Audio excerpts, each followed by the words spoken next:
Hello guys, welcome back to my channel. तो आज हम जिस कंट्री को टारगेट करने वाले हैं वो है न्यूजीलैंड अगेन।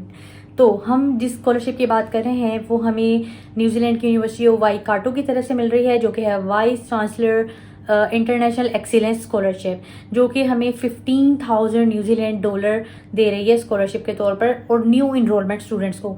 यानी कि ये इंटरनेशनल स्टूडेंट्स के लिए ही स्पेसिफिक होने वाली है, उन स्टूडेंट्स के लिए नहीं जो कि ऑलरेडी उस यूनिवर्सिटी के अंदर हैं। तो इस स्कॉलरशिप के अंदर हम विदाउट आइट्स और विदाउट एप्लीकेशन फी अप्लाई कर सकते हैं। तो ये स्कॉलरशिप बेसिकली बैचलर्स और मास्टर स्टूडेंट्स के लिए होने वाली है। और जैसे कि तुम्हें पता है कि ऑस्ट्रेलिया जाना तो वैसे ही बहुत मुश्किल हो चुका है, तो अगर तुम्हें चांस मिल रहा है तो जस्ट ग्रैब इट। चलो आओ इसका एप्लीकेशन प्रोसेस करके दिखाती हूँ, स्टार्ट करते हैं। ओके, तो ये देखो अभी हम साइट के ऊपर आ गए हैं। ठीक है, यहाँ पर हमने सिंपली सर्च करना है vice chancellor international excellence scholarship. ठीक है, ये जो सबसे पहला वाला है ना, इसी को आप लोगों ने ऑन कर लेना है, सॉरी ओपन कर लेना है। तो वो नेक्स्ट हम आ जाएंगे यहाँ पर। ये देखो ये सारी डिटेल्स इन्होंने मेंशन की हुई हैं। एक्सेप्टिंग एप्लीकेशन, इसका मतलब अभी इसके ऊपर काम चल रहा है, लाइक वो एक्सेप्ट कर रहे हैं। और हाँ, इसकी जो मोस्ट इंपॉर्टेंट थिंग मैं बताना भूल गई, इसकी डेडलाइन 31 अगस्त है। तो उसके लिहाज से देख लेना तुम लोग। ये देखो एलिजिबिलिटी इन्होंने बताई हुई है कि ये इतनी स्कॉलरशिप मिलने वाली है। ठीक है, और जो कि यानी कि वो इंटरनेशनल स्टूडेंट होना चाहिए, उनके ऑलरेडी उनके डिपार्टमेंट में या उनके इंस्टीट्यूट में नहीं पढ़ रहा होना चाहिए। ओके, नेक्स्ट है 3 तरह की जो है गाइडलाइंस, ये देख लो। पहला तो ये कि आप रेगुलेशंस के ऊपर पूरा उतर रहे हो, वो आप लोग यहाँ से जाके पढ़ लेना कि रेगुलेशंस क्या हैं। ठीक है, नेक्स्ट हमारे पास है एक तो हमारे पास ये है कि हमने इनरोल करना है पहले, उसके बाद जाके हमने यहाँ पर करना है, तो ये ऑटोमेटिकली स्कॉलरशिप के लिए एलिजिबल आप हो जाओगे। ठीक है, बस यही सिंपल सा ही है, कुछ लंबा चौड़ा काम नहीं है। तो हम डायरेक्ट स्टार्ट करते हैं यहाँ से। अच्छा, एक और ये वाला हमारा पेज खुला है। ठीक है, अभी ना मैं तुम लोग को एक और बात बता दूँ, काफ़ी ज़्यादा स्टूडेंट्स मेरे से पूछ रहे होते हैं कि हमें यूनिवर्सिटी का रिस्पांस कब आएगा, रिस्पांस कब आएगा। यार देखो, हर यूनिवर्सिटी का रिस्पांस अलग होता है, किसी का हमें महीने बाद आता है, किसी का 6 महीने बाद आ रहा होता है, डिपेंड कर रहा होता है स्कॉलरशिप किस लेवल की है। लाइक कोई स्कॉलरशिप होती हैं बहुत आउट क्लास और बहुत बड़े लेवल की होती हैं, जिस तरह गवर्नमेंट स्कॉलरशिप समझ लो। ठीक है, तो उसका प्रोसेस भी लंबा होता है, इवन कि उनको रिप्लाई देने में भी काफ़ी ज़्यादा टाइम लग जाता है। फिर कुछ स्कॉलरशिप्स होती हैं जो कि यूनिवर्सिटी बेस होती हैं, और मतलब कोई स्पेसिफिक क्राइटेरिया के मतलब किसी स्पेसिफिक फील्ड के लिए नहीं होती, जिससे सपोज करो कि सिर्फ वो बैचलर्स या मास्टर के लिए नहीं है, वो ओवरऑल सब चीज़ों के लिए, पीएचडी को भी कवर करिए, मास्टर को भी, बैचलर्स को भी। तो उनका रिस्पॉन्स भी थोड़ा लेट आता है, लेकिन कोई स्कॉलरशिप्स होती हैं जो स्पेसिफिक चीज़ के लिए होती हैं। ठीक है, जैसे कि बैचलर्स के लिए ही है सिर्फ, या मास्टर के लिए ही है, तो उनका रिस्पॉन्स थोड़ा जल्दी आ जाता है। तो ये डिपेंड करता है, और हर यूनिवर्सिटी का डिफरेंट क्राइटेरिया होता है। वेल, इन्होंने अपनी साइट के ऊपर मेंशन किया है कि इनका 3 to 4 वीक्स के अंदर रिस्पॉन्स मिलेगा आपको। तो अगर आप इसके अंदर एलिजिबल हो जाते हो तो ऑटोमेटिकली स्कॉलरशिप के लिए भी हो जाओगे। अच्छा जी, हम यहाँ पर आगे, हमारे पास यहाँ पर एक ये आ रहा है साइन इन वाला, और एक हमारे पास आ रहा है मेक एन अकाउंट। क्योंकि हमारा अकाउंट नहीं है तो हम मेक एन अकाउंट के ऊपर जाएंगे। तो ये हमारे पास पेज ओपन हो गया, यहाँ पर अपनी मेल डालो और नेक्स्ट कर दो। मैं तो डायरेक्ट कंटिन्यू विद गूगल कर लूँगी, तुम भी जैसे तुम्हें सही लगे वैसा कर लो। तो क्योंकि मैंने अब अपना लॉगिन कर लिया है, तो उसके बाद यहाँ पर ये सारी डिटेल्स एंटर करनी है, ये डाल दो। इसके अंदर फर्स्ट नेम डालना है, लास्ट नेम डालना है, रेजिडेंसी स्टेटस बता दो अपना कि तुम कहाँ से हो। अगर तो तुम इसके अंदर से कहीं से भी नहीं हो, इंटरनेशनल है, तो ज़ाहिर बात है अदर वाला आएगा ऑप्शन, सिंपल। और यहाँ पर ये क्लिक करके नेक्स्ट कर देना। ओके, ये देखो, तो अभी ये हमारा ना उस वो जो मैंने इन्फॉर्मेशन डाली थी और नेक्स्ट किया था ना, तो ये हमारा नेक्स्ट ये आ गया। ठीक है, ये देखो अभी इन्होंने हमें फर्स्ट स्टेप क्या बोला था, उन्होंने हमें फर्स्ट स्टेप बोला था कि आपने करना है, कहाँ चला गया है।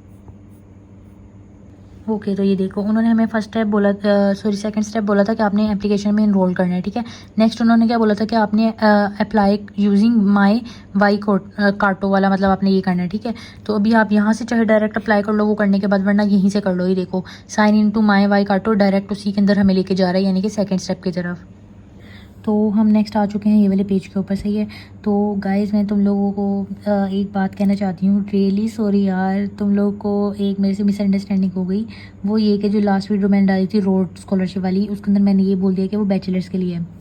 अच्छा, अभी मेरा दिमाग काम नहीं किया, उसको मुझे नहीं पता कि मेरा दिमाग कहाँ पर था, और क्योंकि मैंने बैचलर्स अपना कंप्लीट कर लिया हुआ, तो मेरे माइंड के अंदर अंडर ग्रेजुएट आ ही नहीं रहा था। मतलब मेरे दिमाग में ग्रेजुएट चल रहा था, तो उस सेंस में मुझे नहीं पता मेरे साथ क्या हुआ, बस आई एम रियली सॉरी। पर ये बैचलर्स ये वाली जो है स्कॉलरशिप पार्शली फंडेड और ये 100% ग्रेजुएट के लिए होने वाली है, लाइक सॉरी बीएस वालों के लिए होने वाली है, यानी कि इसके अंदर एफएससी वाले या जो भी इंटर वाले बच्चे हैं वो अप्लाई कर सकते हैं। ओके, तो ये देखो इन्होंने अपनी साइट पे भी मेंशन किया हुआ है। इस वक्त मैं तुम्हें डायरेक्ट दिखा देती हूँ। ये देखो इन्होंने अपनी साइट के ऊपर मेंशन किया हुआ है कि फ़र्स्ट टाइम इनरोल कर रही हूँ इनटू अंडर ग्रेजुएट और पोस्ट ग्रेजुएट प्रोग्राम। इसके अंदर कहीं पे भी डॉक्टरेट प्रोग्राम नहीं लिखा हुआ है, इसका मतलब ये पीएचडी के लिए नहीं है, ये मास्टर के लिए है और बीएस के लिए है। चलो तो हम अगेन अपना एप्लीकेशन प्रोसेस स्टार्ट करते हैं।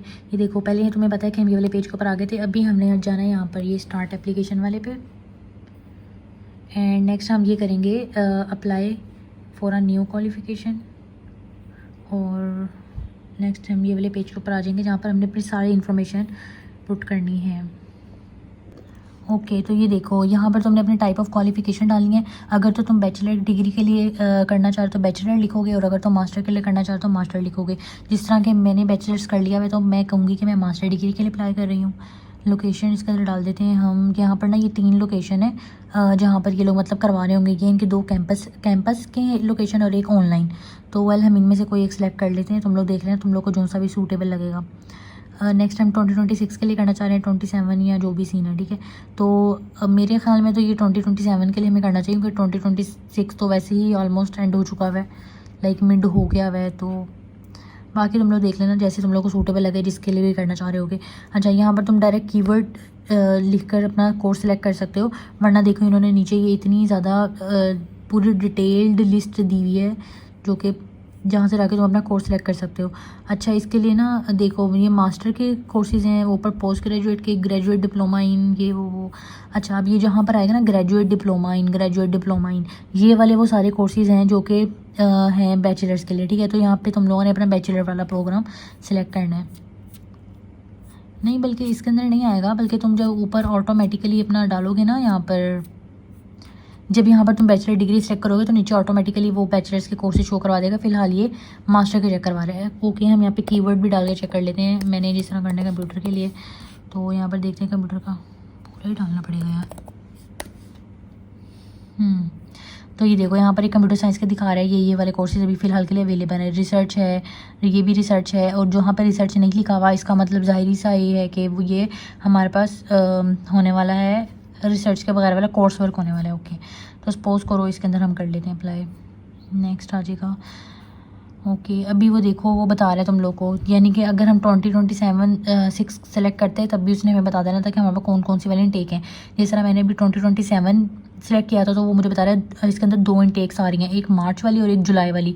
तो मैं मार्च वाली सिलेक्ट कर लेती हूँ।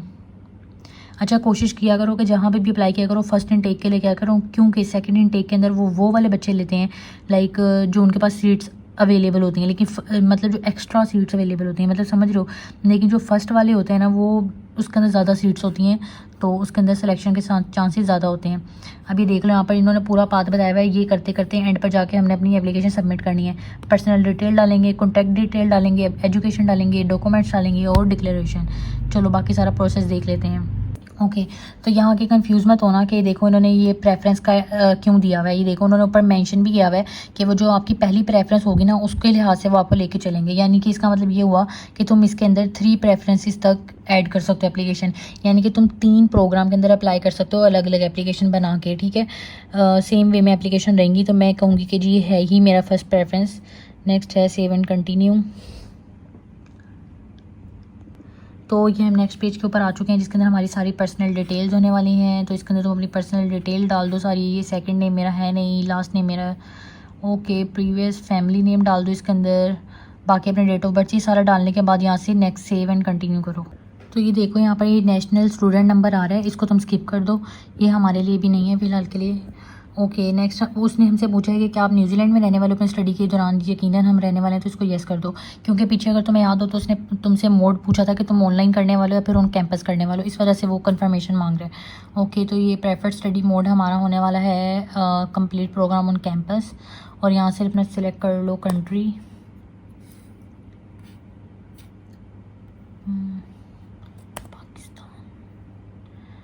नहीं सॉरी, ये हमारी कंट्री नहीं होने वाली, ये हमारा होने वाला है एथनिसिटी, जिसके अंदर हम कहेंगे कि हम हैं एशियन। अब देख लेना यार पाकिस्तान किस एशियन उसमें आता है सीन में। ओके, तो सबसे ज़्यादा पूछे जाने वाला सवाल कि क्या हमें अलग से एप्लीकेशन प्रोसेस के लिए अप्लाई करना पड़ेगा या हमें अलग से स्कॉलरशिप के लिए अप्लाई करना पड़ेगा। देखो, इसके अंदर ऐसा कुछ नहीं, जिसके अंदर होता है मैं तुम्हें खुद मेंशन कर देती हूँ। जिस तरह रोड स्कॉलरशिप में था, जिसके अंदर मैंने बोला था कि सिर्फ स्कॉलरशिप फॉर्म है और हमें एप्लीकेशन के लिए अलग से फॉर्म फिल करना पड़ेगा, तो इसके अंदर ऐसा कुछ नहीं है। इसके अंदर उन्होंने क्लियरली मैंशन किया हुआ है कि अगर तुम लोग एलिजिबल हो जाते हो, लाइक ये फ़ोन देखने के बाद वो तुम्हें ऑफर लेटर, कन्फर्मेशन लेटर या एक्सेप्टेंस लेटर कुछ भी दे देते हैं, तो तुम ऑटोमेटिकली स्कॉलरशिप के लिए भी एलिजिबल हो जाओगे। ओके, तो यहाँ हम आ चुके हैं नेक्स्ट पेज के ऊपर, जो कि हमारी कॉन्टैक्ट डिटेल होने वाली है। यहाँ पे ईमेल डालो, फ़ोन नंबर डालो, मोबाइल नंबर डालो, एड्रेस डाल दो, सिटी, टाउन, पोस्ट कार्ड, सब कुछ तुम लोग को पता है। ये सब करने के बाद यहाँ से सेव एंड कंटिन्यू करो और हम आ चुके हैं नेक्स्ट एजुकेशन वाले सेक्शन के अंदर, ठीक है।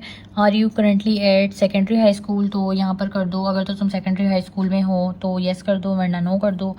अच्छा जी, last secondary high school attend तुमने क्या किया था देख लो। यहाँ पर तुमने ओवरसीज सेकेंडरी डालना है, ठीक है ना, क्योंकि ज़ाहिर बात है हम ना तो न्यूजीलैंड में पढ़े हैं ना ही हम यहाँ पर हमारे कॉलेज स्कूल कहीं का भी नाम नहीं आने वाला, तो सिलेक्ट करके देख लो वैसे एक दफ़ा,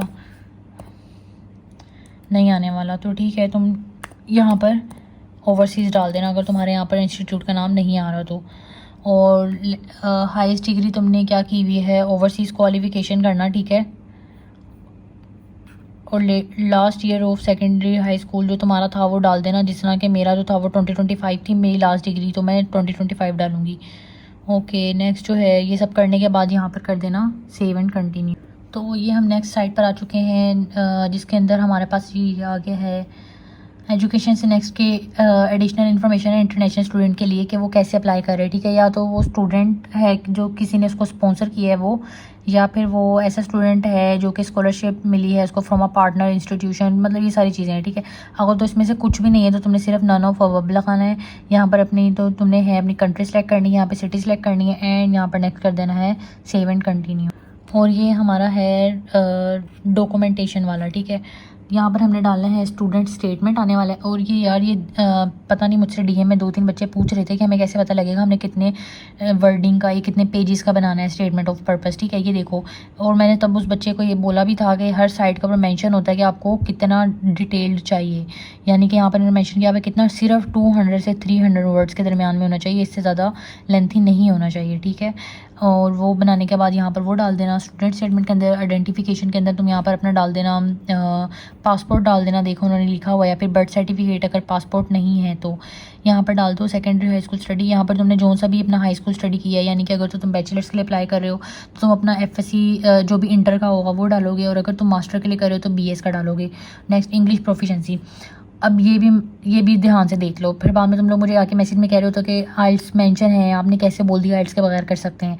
ये देखो, उन्होंने आइल्स और टोफल पीटी सबके बताए हुए हैं। उसके बाद उन्होंने क्या बोला है कि यार तुम्हें इसके अंदर भी सपोर्टिंग डॉक्यूमेंट डाल सकते हो, जैसे कि लेटर फ्रॉम योर इंस्टीट्यूट, ठीक है, जो कि क्या कंफर्म कर रहा हो, medium of instruction that your study was in English. Okay, इन्होंने इतनी क्लियर वर्डिंग में ये लिखा हुआ है यहाँ पर, यानी कि यहाँ पर तुम इंग्लिश प्रोफिशिएंसी की जगह अपना MOI डाल सकते हो। नेक्स्ट है supporting document. Okay, supporting document के अंदर तुम कुछ भी डाल सकते हो, जिस तरह देखो यहाँ पर उन्होंने कहीं पर भी सीवी की डिमांड नहीं की, तो मैं तुम्हें कहूँगी कि यार तुम अपनी सीवी डालो, क्योंकि सीवी एक ऐसी चीज़ होती है, वो एक ऐसा स्पोर्टिंग डॉक्यूमेंट है जिसके अंदर हमारा सब कुछ कवर होता है, जिसके अंदर हमारा रिसर्च वर्क अगर हमने किया हुआ है, पब्लिकेशन की हुई है, वो भी हमारा उसके अंदर आ जाता है, हमारा वर्क एक्सपीरियंस आ जाता है, कोई हमारा स्किल जो हमारे पास होती है वो आ जाती है, वो सब कुछ हमारे पास आ जाता है सीवी के अंदर। तो हमेशा स्पोर्टिंग डॉक्यूमेंट के अंदर सीवी डाला करो, अगर सीवी की डिमांड इन्होंने ओवरऑल कहीं पर नहीं की हुई, ठीक है, तो यहाँ पर सीवी डाला करो। ये सारे डॉक्यूमेंट्स डालने के बाद तुम यहाँ पर क्या कर दोगे, सेव एंड कंटिन्यू। अच्छा, यहाँ पर स्पोर्टिंग डॉक्यूमेंट एक्स्ट्रा है, लाइक यहाँ पर एस्टेरिक नहीं है, लाइक ये डालना ज़रूरी नहीं है, ठीक है। बाकी जो है ये सारे डाल देना। और अच्छा, मज़े की बात तुम्हें बताऊं कि यहाँ पर कुछ भी ज़रूरी नहीं है सिवाय स्टूडेंट स्टेटमेंट के, ना तो इन्होंने आइडेंटिफिकेशन ज़रूरी रखी है, ना सेकेंडरी, ना इंग्लिश प्रोफिशिएंसी। हालांकि तुम्हें पता है कि ये सारे डॉक्यूमेंट्स डाल के ही तुम्हारी एप्लीकेशन कंप्लीट होने वाली है, लाइक एक अच्छी प्रोफाइल बनने वाली है। But still I am telling you कि अगर किसी चीज़ की भी मसला है तो यार स्किप करा देना, ऐसे ही कर लेना apply. Next save and continue करोगे ना तो ये फाइनल वाला आ जाएगा डिक्लेरेशन। अच्छा, मैं इसके अंदर अप्लाई करती हूँ फिर मैं तुम्हें बताती हूँ। और ये देखो, ये फाइनल हमारे पास डिक्लेरेशन वाला आ गया, जहाँ पर तुमने जो है यहाँ पर कर देना है कि ओके तुमने सारा पढ़ लिया है और एग्री कर लिया है जो भी उनकी डिक्लेरेशन थी, यहाँ पे टिक कर देना, ठीक है। और ये क्या है, final just a submit application, यहाँ पे सबमिट कर देना। क्योंकि मैंने भी अपनी इन्फॉर्मेशन पूरी नहीं डाली है तो इसलिए मैं भी इसको सबमिट नहीं कर रही हूँ। बाकी ये हमारा एप्लीकेशन प्रोसेस हो चुका है कंप्लीट। तो फाइनली हमारा एप्लीकेशन प्रोसेस कंप्लीट हो चुका है और इसके अंदर ऐसा नहीं है कि तुम्हें सिर्फ ये ट्यूशन फी वेवर के तौर पे जो मिल रही है स्कॉलरशिप सिर्फ यही होने वाली है। उन्होंने इसके अंदर मेंशन किया है कि आप जो है आउटसाइड से मतलब आप कोई भी स्कॉलरशिप अवेल कर सकते हो। जितना कि नॉलेज मुझे है, जिस तरह के मरियम नवाज़ ने आजकल चलाए हुए हैं स्कॉलरशिप वाले प्रोग्राम जो कि अब्रॉड जाने के लिए बच्चों की हेल्प कर रहे हैं, ठीक है। वो एक फंड्स दे रही है जिसके अंदर बच्चे बाहर से अपनी स्टडी कंप्लीट कर सकते हैं। तो मैं तुम्हें कहूँगी इस चांस को तुम मत गवाओ, इवन कि तुम वहाँ रह कर भी किसी भी स्कॉलरशिप स्कीम के अंदर अप्लाई कर देना ताकि तुम्हारा अकोमोडेशन, लिविंग और ये सारी चीज़ें पूरी हो जाएं। बाकी यहाँ वर्क का कोई वो नहीं है कि तुम यहाँ वर्क नहीं कर सकते हो। अगर तो तुम्हें ट्यूशन फी वेवर मिल रहा है तो तुम अगर वर्क कर सकते हो तो भी this option is for you, तो इसको ज़रूर अवेल करो। और बाकी कमेंट में बताओ अगर तुम्हें किसी भी तरह की कोई क्वेरीज हैं और नेक्स्ट टाइम किस स्कॉलरशिप को कवर करें, नेक्स्ट किस कंट्री को कवर करें। और मिलते हैं नेक्स्ट वीडियो में। लाइक करो, शेयर करो, सब्सक्राइब करो। अल्लाह हाफिज़।